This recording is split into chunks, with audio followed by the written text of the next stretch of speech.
This morning in Atlanta, former President Carter spoke up and spoke out against what he has seen emerging in some of the public protests against President Obama. We were in Atlanta to interview President Carter at the Carter Center for air at a later date in connection with his upcoming 85th birthday.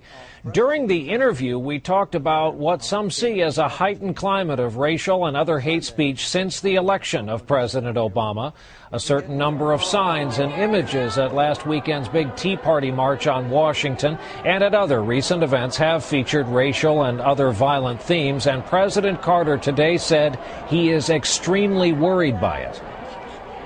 I think an overwhelming portion of the intensely demonstrated animosity toward President Barack Obama is based on the fact that he is a black man, that he's African American.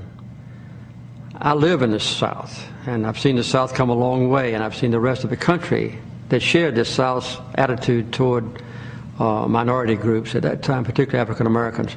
That racism inclination still exists.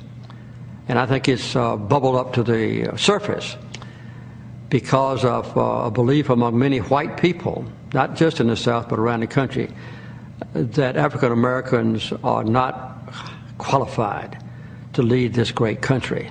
It's an abominable circumstance and grieves me and concerns me very deeply. President Carter in Atlanta today. He went on to say that because of President Obama's personal qualities, he will be able to, quote, triumph over the racist attitude that is the basis for the negative environment that we see so vividly demonstrated in public affairs in recent days, end of quote.